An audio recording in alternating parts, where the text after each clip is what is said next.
listening to Second Wind with Joyce Buford, where women who are ready to expand their life adventure discover the tools to stop playing small and tap into the courage required to enjoy their second wind. Welcome. Welcome to Second Wind. I am delighted to know that you are here today. You know, I know there's lots you have to do, and there's lots out there in the community that needs you. But I do appreciate that you take this time to sit down with me. Now, you might be driving to go pick up the kids or pick up your mom or all those other things we do. But thanks for tuning in, because I want you to know my guest. She's a special lady because life has really given her a journey. And I'm excited for you to get to hear this journey. Now, my guest is Toby Dorr. She's a female true crime writer. But she didn't just jump into that position nor think, oh, I'm going to be a true crime writer. I think life helped her along. She was a prison volunteer. That was nice. And then she became an inmate. That is a big question. And then because of that, she became an author. Now, to be a female true crime writer, you have to have lived through something. And Toby lived through something. But for most of her life, she was invisible. And then one day she met somebody who noticed her, and life changed. Welcome, Toby. Thank you so much. I certainly am no longer invisible. No, you're not. It's been a wild and crazy ride. But, you know, honestly, I think all of us have things in our lives that we do that really aren't good decisions. But I believe that none of us is our worst mistake.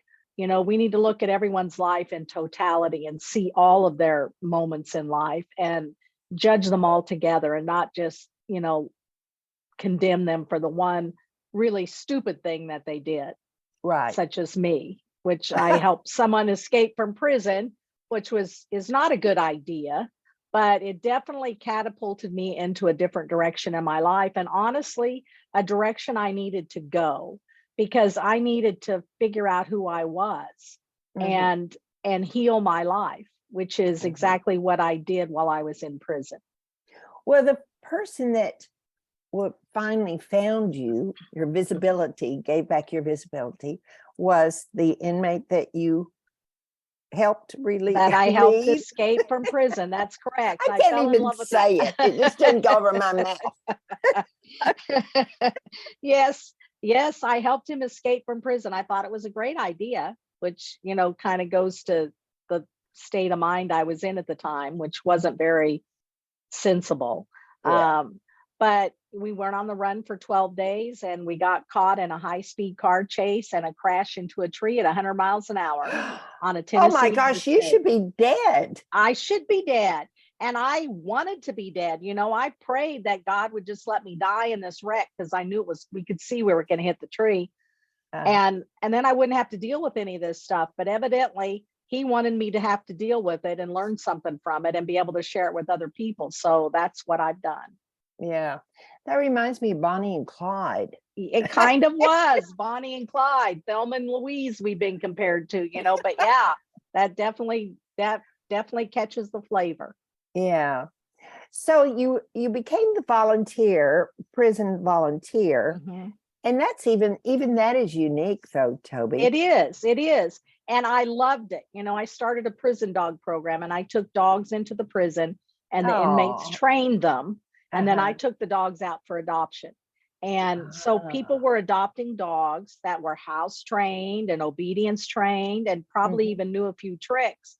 But what really drew adopters to my program was that they wanted to be a part of something that was making a difference in our criminal justice system. Yes. And they were so proud that they had dogs that inmates trained.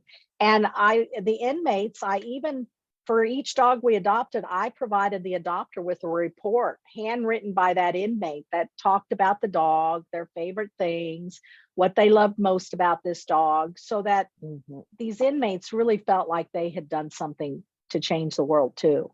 Oh, And it was a yeah. beautiful thing. Were they there when the dog was presented to the other people, or No, because no? they were in prison. And I Oh, took the dogs out of the prison to go to adoption events. So oh, I no, see. the adopters never met the inmates. Not even a picture? Uh, Sometimes I would bring photos back to show the inmate a photo of the dog that, Oh, with with their his new new owner. family. Oh, yeah. That's cool. Yeah, but it was really important to me that I had dogs lined up. So if I adopted 10 dogs on a particular Saturday, I would stop at my house and pick up 10 new dogs so that the inmate didn't have to be without a dog. When I came back at Oh, the end of the day, I could give them a new dog so that they didn't have to mourn the loss of their mm-hmm, dog. mm-hmm. So how long would they work with one dog normally? It depended on the dog, but usually 6 to 8 weeks. Mm-hmm. Sometimes we had dogs that had particular problems, and often we took dogs that were abuse cases and maybe needed 5 or 6 months to physically heal. And so it just really depended on the dog, but about 6 to 8 weeks. Yeah. I would imagine that, we all fall in love with a puppy. And, I just got my previous dog, 15-year-old, died during COVID. So the house was very empty since I live Yes. alone. And when I finally did get my replacement dog, I had to mourn just like those inmates had to mourn Yes. when they released a dog. That's true. Yeah. So did you immediately give them another dog, or was there a sort of a down? No, immediately. I felt it was really important to give them a dog the same day that I adopted their dog. Yeah. Yeah. Yeah. Yeah. So many people I know that lose their dogs say, well, I just can't get another one right now. Some people can't, and they do need that time to mourn. But it was a little bit different that their dogs were going on to a new life. It wasn't that they had died. So it was a different kind of mourning. And they were thrilled. They were so proud when their dogs got adopted. And they felt like they had really done their job well. And they knew that none of them wanted their dogs to live in the prison with them forever, because that's not a fun place to live. Right. So their goal for all of them was always to find them a home. And so that made it a little bit easier. Yeah. Okay. So why did this one man stick out to you that you enticed you into becoming a inmate yourself, right? Yeah, a felon, right. John Maynard was his name, and John just noticed that my dad was dying of cancer at the time, and I was just exhausted and emotionally devastated. And he's the only person in my life that asked me how I was doing, and it just felt so good to have someone notice me and be concerned about me. And then we just started having more conversations, and over time, not very long, about a couple of months, it kind of grew into something bigger. Yeah. So, but for being, after the chase and being apprehended, then you had to go to trial. I did. I got a 21-month state sentence and a 27-month federal sentence. Lucky for me, they let me serve them together. So I only had to do 27 months total. Oh, yeah. So what was that like? Just like the first day you were there, that had to be so traumatic. It was so difficult because I was a person that was so active, and at the end of any day, I wanted to check 17 things off my to-do list, or I didn't feel like it'd been a productive day. Well, in prison, there's nothing, literally nothing to do. I mean, the best you could do is walk out of your room and then walk back into your room, walk out into the pod and walk back into your room. And it's probably 15 steps. And that was the most you could do. And so I really struggled with what do I do with all this time? I mean, there's nothing for me to do. What can I do? And so within just a few days, I realized, that this gift of time could be a blessing, because never in my life had I had time to just sit with myself and get into my head and figure out what happened in my life. Where did I want my life to go? I was just on autopilot. So that time to sit and reflect was such a huge blessing to me. And I've often said that I found freedom behind bars. Yeah. Yeah. I don't know about you, but I've certainly made this statement to myself before. And I think it's a famous statement with many women. It's like you sit there and you go, how did I get here? That's right. And all that introspection about, I went clear back to my earliest memories in childhood and worked through a bunch of stuff. And really, by the time I finished my 27 months, I knew myself pretty well. I knew all of my darkest thoughts and all of my most broken moments, and I started to work through healing those. How did you do that? Just by going back through them in my life and writing. I filled 27 journals while I was in prison. And so I just wrote about how I felt. And I started realizing, when I go back and look at what I wrote, that really I'd never dealt with this particular tragedy in my life. And I needed to bring it back up and grieve it all over again and find a way to move past it in a healthy way instead of just burying it. You didn't have anybody that gave you guidance during that? It was all you? No, it was all me. Yeah. Thank God. Yes. Me and God. We did it together. That's right. Yeah. Yeah. Yeah. Yes, the journaling is so important. And, we share that I have started doing some work with reading her books. It's Julia Cameron. Thank you, dear. Julia Cameron, and she's just amazing. Her books are just amazing. And so she really makes writing part of most of her programs. I think, I believe in handwriting, and then I take it to the computer. But when you write with your hand, I think your hand's connected to your heart and things come out. And when you type, that's connected to your head and you're thinking about what you're typing, and it isn't the same. You don't get to the same place, but writing is such a healing exercise. So what is your routine for writing now? Well, it's not as good as it should be, because when I was in prison, I really got into a habit of journaling and filling journals. And I don't journal as much as I used to, but I do a lot more talking to myself and working through things that way. So, I've kind of taken it a little bit different direction, although writing is still a critical part of moving forward and developing myself. Well, I have to be honest, totally honest, and say that, I taught one of her courses, and she stresses part of each chapter is writing. And I haven't, that's the hardest thing for me, is to sit down, because I'm new at this writing. And, I can feed the dog, I can walk the dog, I can do the dishes, I can, you name it, I can do it before I sit down and write. So is there any secret that you know of that gets us to sit down and write? I have a really cool desk. It's behind me, but it's an old school desk from the 1800s, and it's an adult size, but it's a double desk, and this top lifts up. Oh, so yes, I have my computer desk here, which is really modern and glass topped, and it can elevate, and I do my computer stuff here. But every day I turn around and I work at this table back here, and I do my heart work back there. So it really helped me to have a separate place for that writing that's not related to the computer, because I'll always go to the computer and get lost in the computer. So back there on that table, the computer's not allowed. Right. Yeah.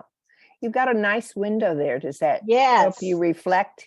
It does. And on my left side over here, I have a set of French doors that go outside. And I spend a lot of time just looking out the window. And I've made friends with a rabbit that lives in the yard and a couple other things. And I put food out for them and I watch them. They come up really close to eat. And so I'm very much inspired by nature and the outdoor world. So I have to have a window.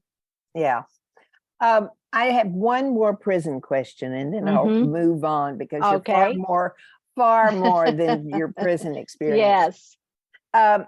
Was there really, we see these movies and they have the mean group and then they have the other. Is that really, does that really exist?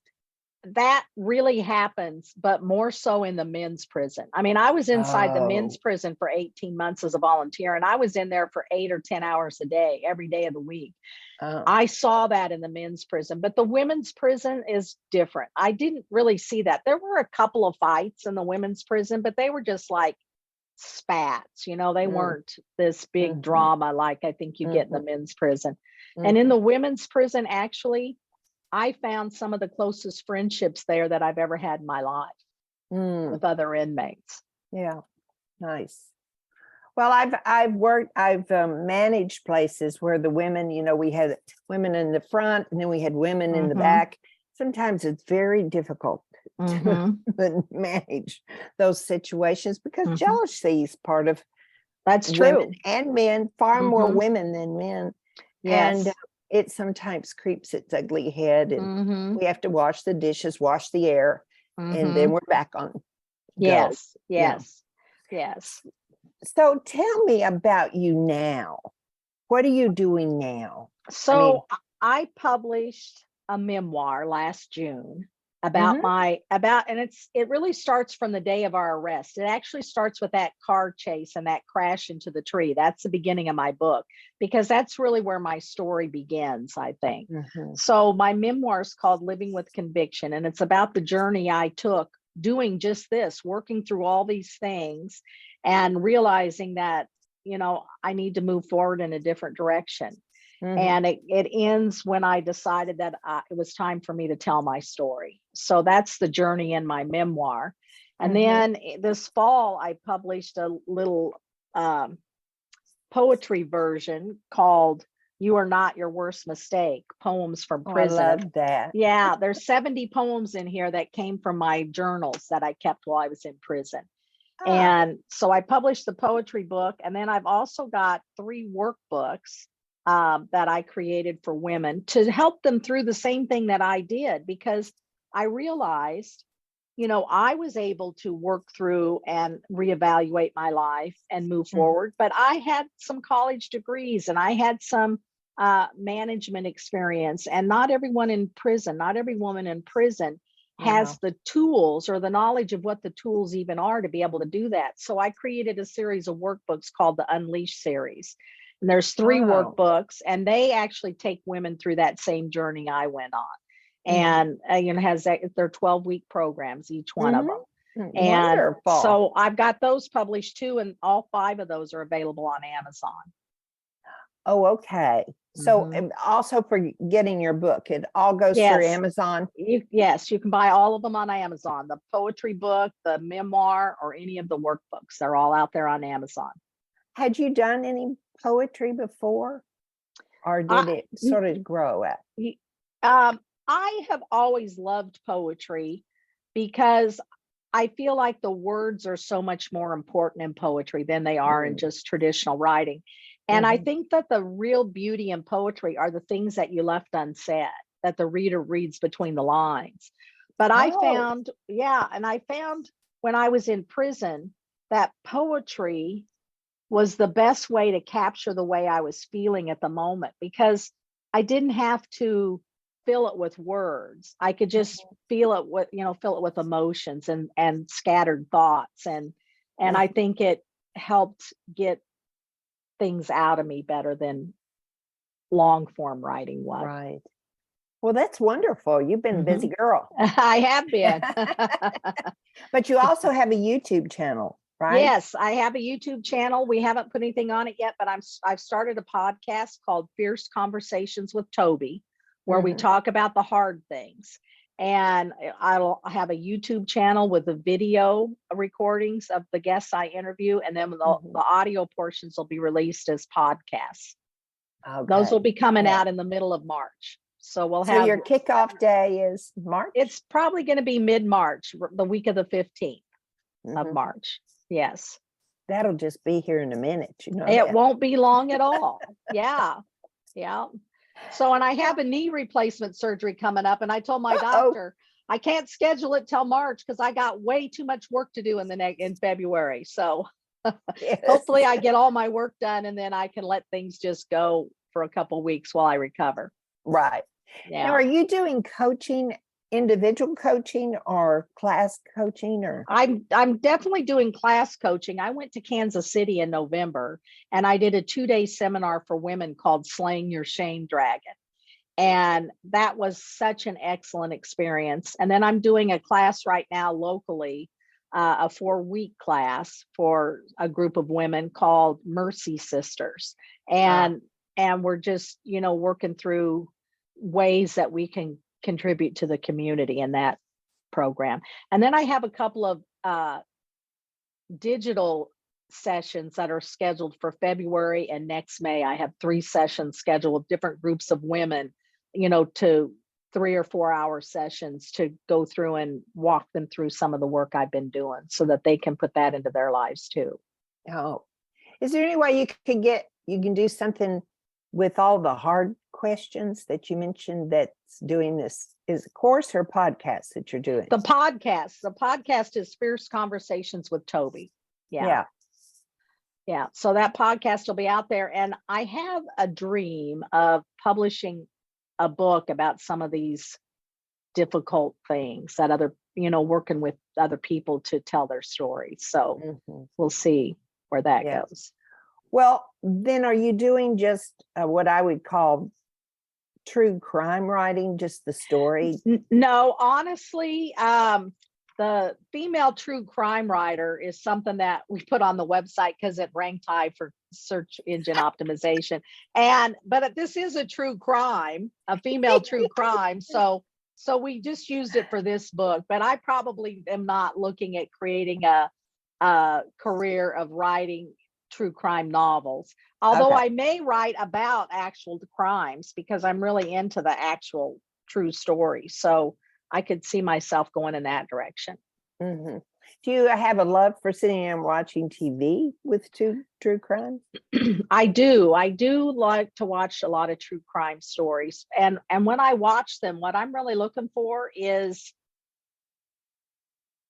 things that went wrong in the process, because I feel very strongly about criminal justice reform and fairness. Some people have the very same crime and they get treated one way, and other people with the very same crime get treated a different way. And it depends on what county you're in. It depends on so many things. And I don't think that's the way it should be. So I do have some interest in criminal justice reform. And one of the women I'm interviewing for my podcast works in that area. And so I may start doing a little bit more work with her. And then another woman that I'm interviewing on my podcast mentors women getting out of prison. Oh, that's great. To help them rebuild their lives. And I've already signed up to be in that program. So, I want to do the work of mentoring women too and helping them rebuild their lives, on a one-on-one basis. So there's a lot of things coming up in my life. I think a lot of things that I feel really passionate about. So I'm not exactly sure where I'll be in a year, but I know I'll have done a lot more than I've done so far. Well, I can see with your history, would all of the women that work and support that be mentors to women getting out of prison? Would they have had the prison experience? Some of them probably have, but I don't think most of them have. And I think a lot of them have degrees in social work or counseling, and they're just trying to, lead people in a good direction. And I think I can come into a situation like that and bring something that not everyone has, which is the actual experience of having been there. Oh, definitely. So, I mean, it takes truly walking the walk.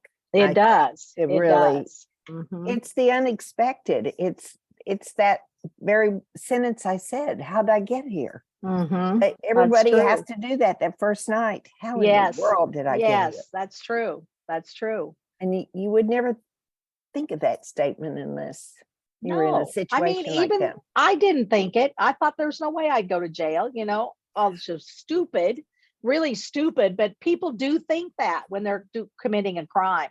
Oh, I'm not going to get caught. I'm not going to go to jail. And they do get caught. They do go to jail and they're dumbfounded. How did this happen? Right. Well, it didn't just happen because of this one thing. You got to go back in time and find the real root of why it happened. Yeah, that's a very good thought there.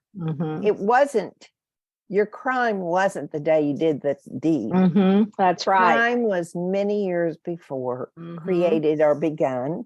Yeah, that's right. Many years before. Yeah. And I think in the case of women, what I found in talking to most of these women while I was in prison and then afterwards is that it's not even something related to the crime they ended up doing. It was some emotional breakdown in their past that left them vulnerable. Yeah, right.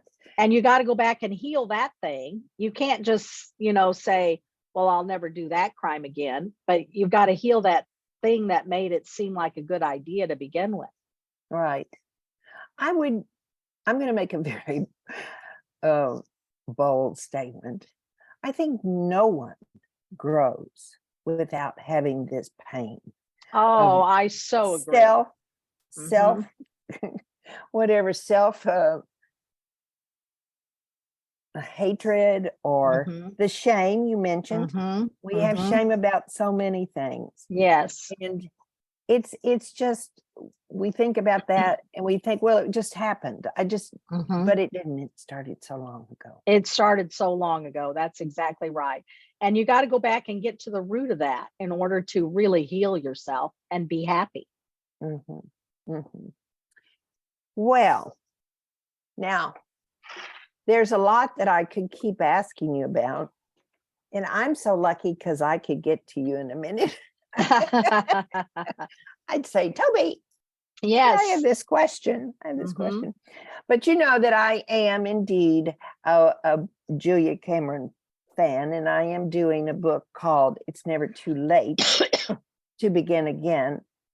And I believe we all begin again. We certainly do when we go from 50 to 60.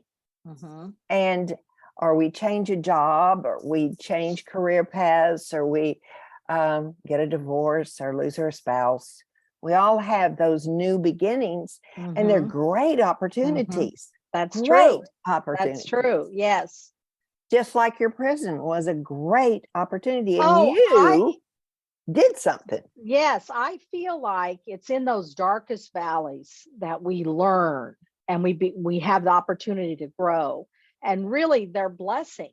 The dark places in our lives are the biggest blessings we could ever receive, because you have to make a change. You have to do something different. Well, going back to that book that I've been reading, it has 15, 16 different chapters that we address. And one of them is, it addresses joy. Yes. So I have sent out to you 2 questions, and I hope you'll say yes, you'll share them with yes, me. Yes, I will. So I think finding one's joy is probably one of the biggest things we could do for ourselves. We start out with it in the younger years when we're babies, 3, 4. We know how to, we have joy with the simplest of things. And then as life would have it for us, we've lost that joy. So I have a question about joy. And so this is number 1. Okay. Ready? I'm ready. So tell me a story when you felt pure joy. This is such a logical answer, and one that no one can relate to. But when I got out of prison, there were 2 things that really, really made me feel overjoyed. One of them was to see the stars, because when you're in prison, you never go outside at night, and you don't realize how powerful it is to look up and see all those stars. You just feel like the world is such an immense place and the opportunities in front of you are endless. So it was seeing the stars. And the second thing was the ability to open a door and walk through it. Oh, yes. I could just go outside and turn around and come back in and turn around and go back out. In fact, one afternoon I did that for like an hour. I just went out on the deck and back in the house and out on the deck. And my mom said, Toby, it is such a joy to just sit here and watch how much you appreciate the simple things. So those two things stand out in my mind. Yeah. Were you smiling? Oh, yes. Laughing? I was just loving it. Yes, yes. Yeah. Oh, those are great, great sentences. Okay, the second question. Could you give us 3 tips to create more joy in your life? Oh, wait just a minute. 3 tips that created more joy in your life. Okay. So I find that I've learned to find more joy in my life by looking beyond myself and seeing how I can do something to help someone else, and how I can listen to someone's story and not judge them for it. To find something I can share with them that lifts them up. Yeah. Yeah. So I think I have found joy outside of myself by being able to reach out to others. Right. Yeah. That's a good one. You have another one? I think, another way that I find joy is, oh my gosh, my grandkids. We actually live in the same house with our grandkids. We live in the finished basement that has a walkout door. And my stepson and his family live upstairs. So my grandkids are down here every day, and they say things that just take my breath away in their honesty and their innocence. And so just being around those grandkids and listening to what they say and letting them be kids, not trying to, it's wonderful to be a grandma because I don't have to discipline them or try to fit them into a mold. I can just let them have fun. And that's just the best part of my life. Being a grandma is just awesome. Well, that is the gift, isn't it? Being a grandma. Yes. Yes, it is. I need one more. Okay, one more. I think that it's important for us to be kind to everything out there. So by that, I mean, I would never kill an ant or step on a bug and if I have some leftover something, I'll take it out in the yard and sprinkle it for the birds to come and have. Or, I just think looking beyond ourselves, I mean, it even goes so far as trees and plants. My stepson laughs because when we moved into this house, I was walking around the backyard exploring, and I found 2 plants out in the backyard that the previous owners had just dumped out of their pot in a corner of the yard because they didn't want to move them, I guess. And I had to go get pots and repot them and bring them in. And I didn't want those plants, but I can't just leave them out there to just dry up. And I still have them. It's been almost 2 years and I still have those 2 plants. Right. So I just think, we need to do our part. We're all part of a bigger picture. And if you can help something that seems insignificant, an animal, a bug, a plant, then I like to do it. And it makes me feel like, the world's a better place because I'm here. I haven't just taken from it. I've tried to give back. Right. Yeah. That's a good one. Yeah. Yeah. Very good. Very good. I was listening to another podcast and he was interviewing, I'm sorry, I cannot tell you this man's name, but this man's mission is earthing.com. Have you ever looked at earthing.com? No, but I'm going to now. And when you said walking around in the yard, the story he tells is that we do not walk barefoot anymore. We are protected with synthetic soles. Our carpets are synthetic. We're on wood. We're never on the ground. Stones or sand or grass. And that, or some of us live in high rises, not in Tyler, Texas, but some places. Right. And they never get on the ground. So he true. was saying that one of the things that is affecting so many people is that by not walking barefoot in the ground, we're losing the energy that is transferred through our bodies by walking. There is an energy in the earth.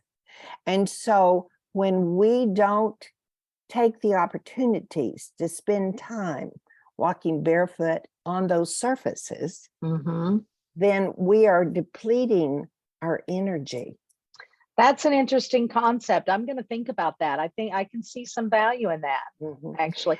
But on earthing.com, there is an interview and a movie that will explain this so much better than I did.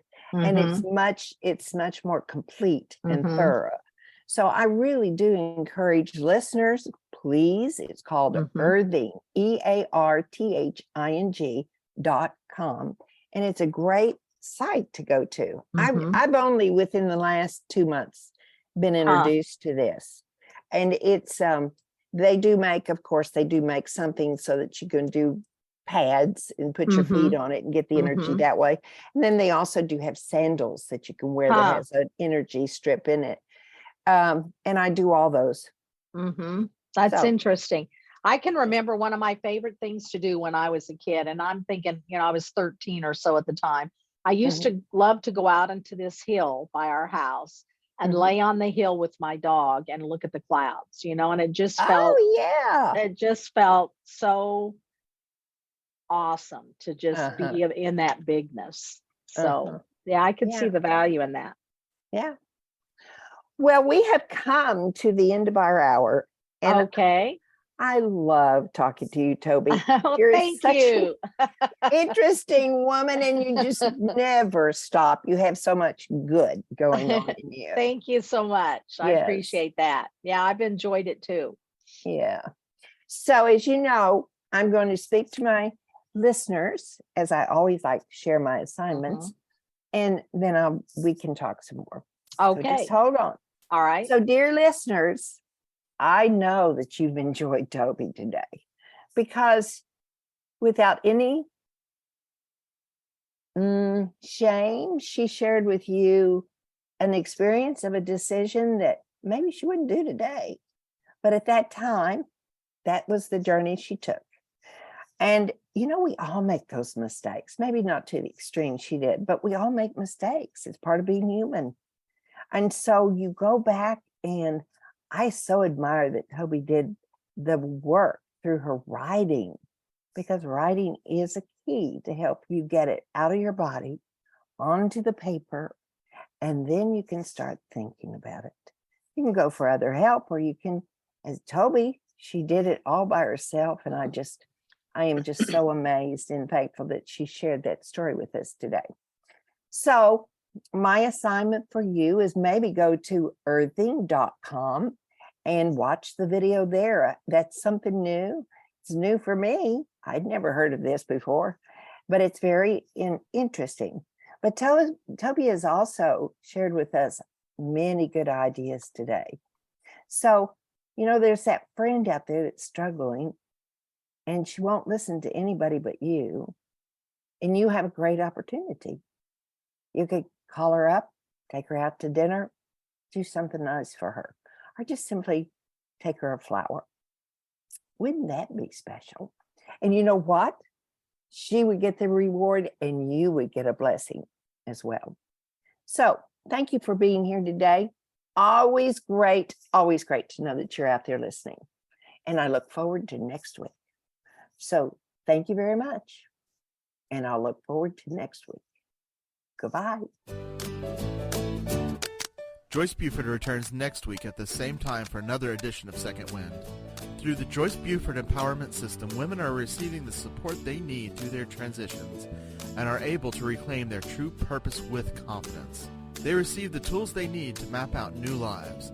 You can find out more about her coaching services at joycebufordempowers.com.